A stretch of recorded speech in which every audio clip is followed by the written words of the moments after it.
L'hypertension est une maladie silencieuse, mais ses conséquences peuvent être graves lorsqu'elle n'est pas dépistée ou suivie correctement. Beaucoup de patients ignorent les comportements qui l'aggravent ou interrompent leur traitement trop tôt. Dans cet épisode d'Askan Talk, le Dr Seynabou Mbow nous aide à mieux comprendre les risques, les signes à surveiller et les gestes essentiels pour prévenir l'hypertension. Un échange clair et utile pour protéger la santé de nos communautés. Bonjour, c'est Dr Mbow Seynabou. Je suis médecin de santé publique à la division de lutte contre les maladies non transmissibles où je suis responsable du bureau de lutte contre les maladies cardiovasculaires et métaboliques.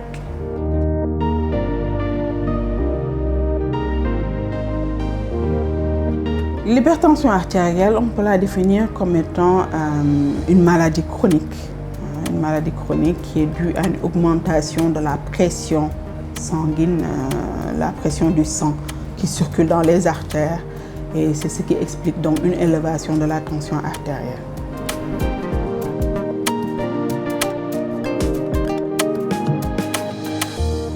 L'hypertension artérielle est appelée aussi tueur silencieux parce que tout simplement c'est une maladie qui évolue à bas bruit.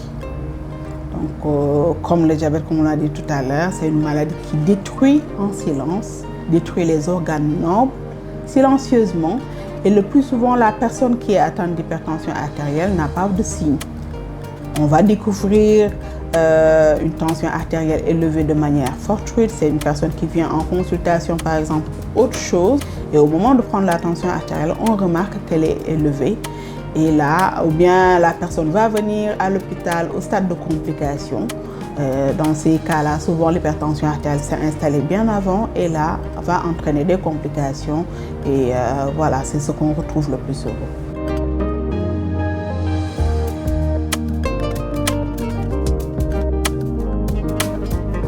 Les comportements quotidiens les plus dangereux, c'est le fait de manger trop salé. On mange trop salé, on mange beaucoup de matières grasses.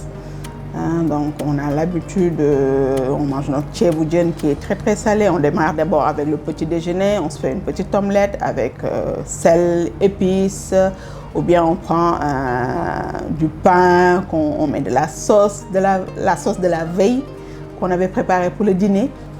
Une sauce qui est très salée, donc dès le matin on commence à manger très salé. À midi ce sera un bon ceebu-jën avec tout ce qui va avec, les arômes. Le dîner aussi, ce sera la même chose, et sans oublier l'huile. Donc ça, ce sont les mauvaises habitudes.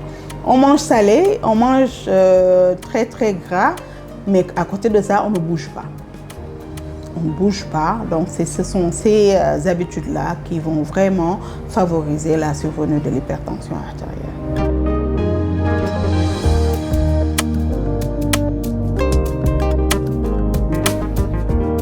Alors, c'est un constat qui est fait. Malheureusement, beaucoup de personnes qui sont sous traitement, à un moment donné, vont avoir une tension artérielle qui est normale, qui est régulée, qui est contrôlée. Et c'est ça l'objectif en fait du prestataire de santé. C'est de faire de sorte que cette tension artérielle qui était très élevée ou bien élevée puisse être à un niveau normal. Quand c'est à un niveau normal, le prestataire de santé va voir quels médicaments mettre en place pour maintenir et réguler cette tension artérielle qui est normale. Et malheureusement, souvent, ces personnes vont se dire « Ah, ma tension, elle est normale » et vont reprendre les mauvaises habitudes.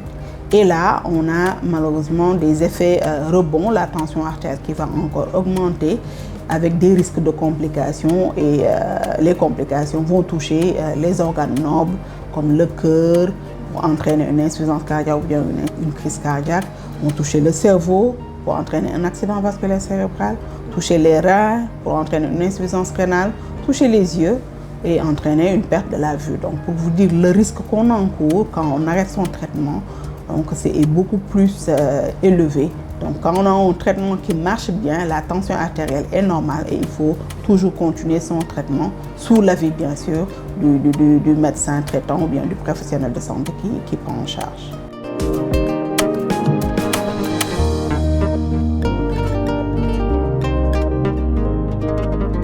C'est très simple. Avoir une bonne hygiène de vie, avoir une bonne alimentation équilibrée, éviter de manger trop sucré, trop salé, de manger trop gras.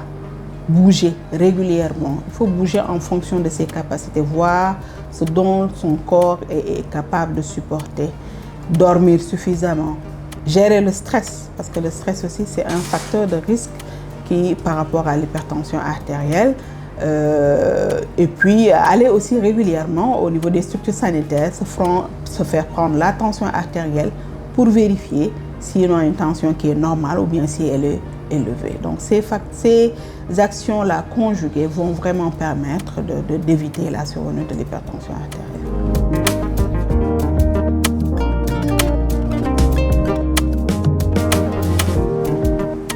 Donc, chez ces personnes qui sont touchées par ces vagues de chaleur, elles vont entraîner une déshydratation et cette déshydratation va entraîner une diminution du volume sanguin.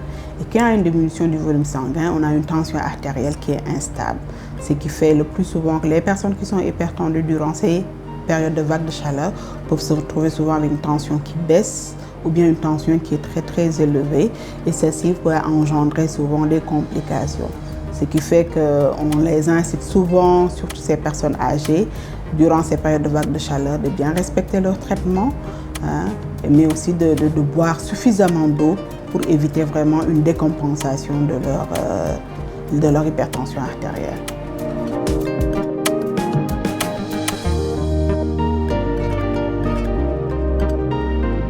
Alors, les messages qu'on aimerait adresser à la communauté, c'est surtout, comme on l'a dit, l'hypertension artérielle est un tueur silencieux.